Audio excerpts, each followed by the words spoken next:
금강 같은 경우 3개의 댐을 만들면서 강의 생태계가 호수 생태계로 바뀌었습니다. 대표적인 게 유수성 어종에서 정수성 어종으로 바뀐 어종의 변화가 있었고요. 두 번째로는 수질의 심각한 오염입니다. 그러니까 퇴적토들이 쌓이면서 바닥에는 뻘이 형성돼 있고요.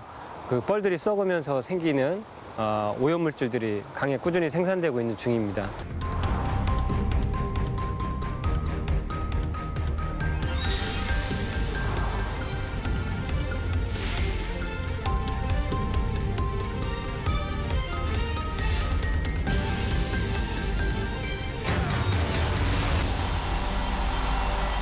사대강 사업으로 거의 일직선화된 거잖아요. 큰 물그릇만 크게 만들어지다 보니까 그 여울에 사는 종들이 결국 살 수가 없는 거죠. 그래서 2012년도에 이제 물고기 떼죽음이 났던 거고, 당시 제가 현장에서 10일간 확인했던 것만 60만 마리 정도.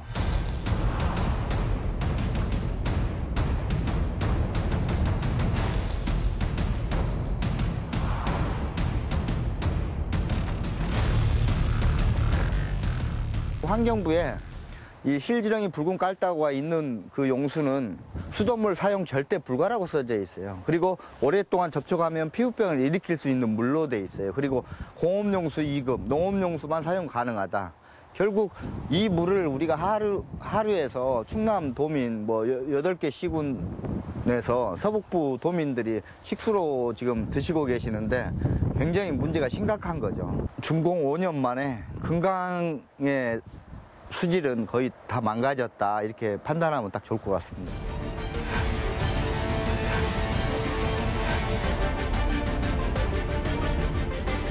녹조 발생 우려가 심한 6개 호부터 상시 개방에 바로 착수하도록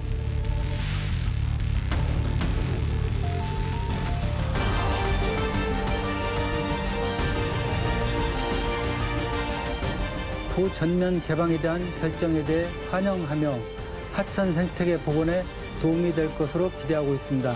정부의 입장 자체가 4대강 사업에 대한 실패를 일정 정도 감안하고 있다라고 하는 것들이 있어서 긍정적으로 평가하는 편입니다.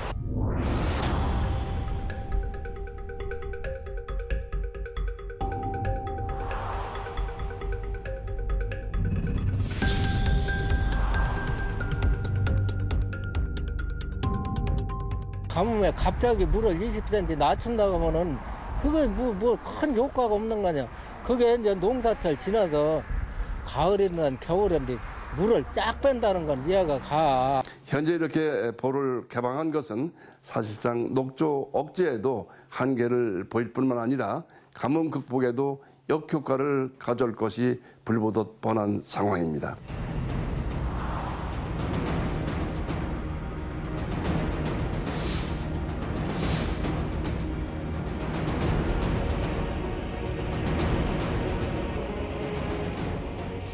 공주보 수문 개방은 보다 신중한 접근이 필요할 때라고 생각합니다. 용수 공급이나 생태계 영향, 수질 문제 등에 있어서 면밀한 조사와 검토가 필요하다고 하겠습니다.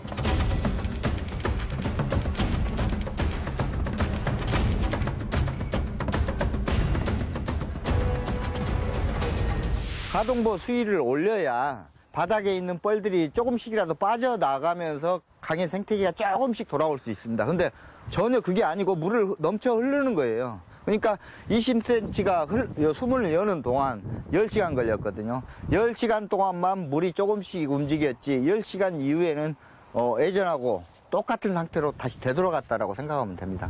지금은 상시 개방이지만 완전한 수문 개방을 통해서 강의 흐름을 찾아야 될 필요가 있을 것으로 보이고요. 향후에는 보의 존치 가능성에 대한 검토를 통해서 보가 철거가 필요한 곳은 아예 철거하는 것도 진행되어야 될 것으로 보고 있습니다.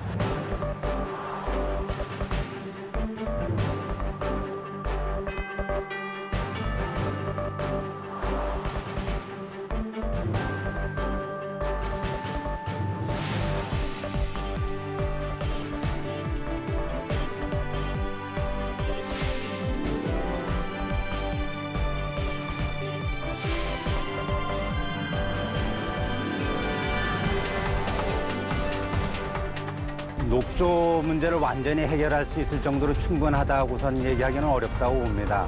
그 모니터링 결과가 추후 보해 개방을 확대하는 데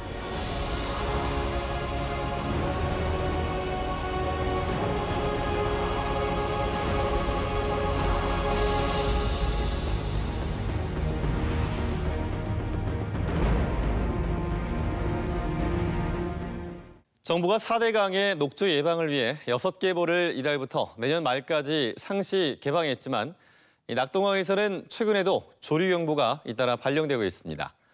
바로 어제 감사원은 4대강 사업에 대한 감사를 실시하기로 했다고 밝혔는데요. 이 사업이 꼭 필요한 것이었는지 또 적법한 절차에 따라 이뤄진 것인지 등 4대강을 둘러싼 의혹이 제대로 규명될지 주목되고 있습니다. 수문을 개방해도 녹조가 핀 4대강. 네 번째 되풀이되는 정부의 4대강 감사가 이번엔 결실을 이뤄서 다시 맑은 강이 흐르게 되길 기대해보겠습니다. 시사플러스 오늘은 여기서 마치겠습니다. 함께해 주신 여러분 고맙습니다.